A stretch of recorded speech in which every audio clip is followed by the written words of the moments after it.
जय माता दी दोस्तों। स्वागत है आपका हमारे YouTube चैनल भक्ति की शक्ति में। दोस्तों, आज हम श्रवण करने जा रहे हैं जया एकादशी व्रत की कथा। दोस्तों, सबसे पहले आपसे निवेदन है कि वीडियो को लाइक किया कीजिए। आपकी एक लाइक से हमें प्रेरणा मिलती है। तो चलिए शुरू करते हैं। जया एकादशी कथा के अनुसार देवराज इंद्र स्वर्ग में राज करते थे और अन्य सब देवगण सुख पूर्वक स्वर्ग में रहते थे। एक समय इंद्र अपनी इच्छा अनुसार नंदन वन में अप्सराओं के साथ विहार कर रहे थे और गंधर्व गान कर रहे थे। उन गंधर्वों में प्रसिद्ध पुष्पदंत तथा उसकी कन्या पुष्पवती और चित्रसेन तथा उसकी स्त्री मालिनी भी उपस्थित थे। साथ ही मालिनी का पुत्र पुष्पवान और उसका पुत्र माल्यवान भी उपस्थित थे।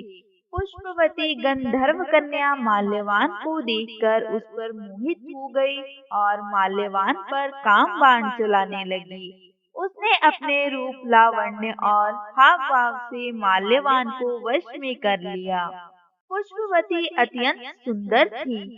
अब वे इंद्र को प्रसन्न करने के लिए गान करने लगी, परंतु परस्पर मोहित हो जाने के कारण उसका चित्त भ्रमित हो गया। इनके ठीक प्रकार ना गाने तथा स्वरताल ठीक ना होने से इंद्र इनके प्रेम को समझ गए और उन्होंने इसमें अपना अपमान समझकर उनको श्राप दे दिया। इंद्र ने कहा, हे मूर्खों, तुमने मेरी आज्ञा का उल्लंघन किया है, इसीलिए तुम्हारा धिक्कार है। अब तुम दोनों स्त्री पुरुष के रूप में मृत्यु लोक में जाकर पिशाच रूप धारण करो और अपने कर्म का फल भोगो।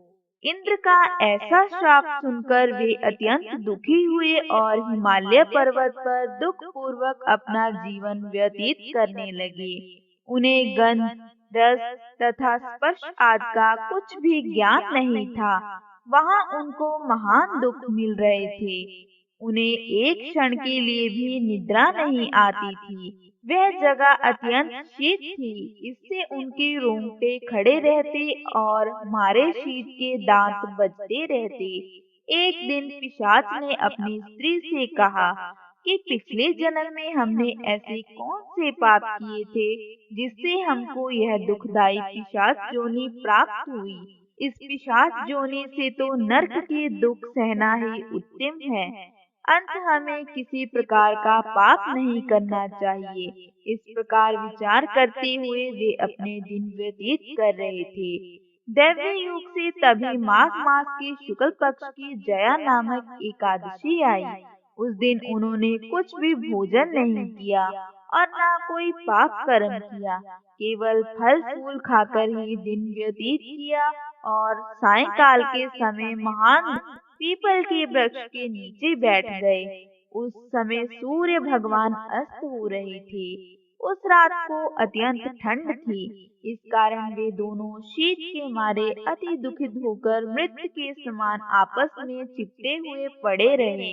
उस रात्रि को उनको निद्रा भी नहीं आई। जया एकादशी के उपवास और रात्रि के जागरण से दूसरे दिन प्रभाव होते ही उनकी पिशाच योनि छूट गई। अत्यंत सुंदर गंधर्व और अप्सरा की देह धारण कर सुंदर वस्त्र भूषणों से अलंकृत होकर उन्होंने स्वर्गलोक को प्रस्थान किया। उस समय आकाश में देवता उनकी स्तुति करते हुए पुष्प वर्षा करने लगे। स्वर्गलोक में जाकर इन दोनों ने देवराज इंद्र को प्रणाम किया। इंद्र इनको पहले रूप में देखकर अत्यंत आश्चर्यचकित हुए और पूछने लगे कि तुमने अपनी पिशाच योनि से किस तरह छुटकारा पाया, सो सब बतलाओ। माल्यवान बोले कि हे देवराज इंद्र, भगवान विष्णु की कृपा और जया एकादशी के व्रत के प्रभाव से ही हमारी पिशाच देह छूटी है। तब इंद्र बोले कि हे माल्यवान, भगवान की कृपा और एकादशी का व्रत करने से न केवल तुम्हारी पिशाच योनि छूट गई, वरन हम लोगों के भी वंदनीय हो गए, क्योंकि विष्णु और शिव के भक्त हम लोगों के वंदनीय हैं। अतः आप धन्य हैं। अब आप पुष्पवती के साथ जाकर विहार करो। इस जया एकादशी के व्रत से बुरी योनि छूट जाती है। जिस मनुष्य ने इस एकादशी का व्रत किया है, उसने मानो सब यज्ञ, जप, दान आदि कर लिए। जो मनुष्य जया एकादशी का व्रत करते हैं, वे अवश्य ही 1000 वर्ष तक स्वर्ग में वास करते हैं। हे श्री नारायण, जैसे आपने एक दाम्पत्य पर अपनी कृपा की, वैसे हम सब पर करना। कथा सुनने वाले का भी भला और कथा सुनाने वाले का भी भला। कथा समाप्त। तो बोलो श्री लक्ष्मी नारायण की जय। तो दोस्तों, ये थी हमारी आज की जया एकादशी व्रत की कथा। अगर आपको ये कथा अच्छी लगी तो वीडियो को लाइक करें, शेयर करें और हमारे चैनल को सब्सक्राइब करें। जय माता दी।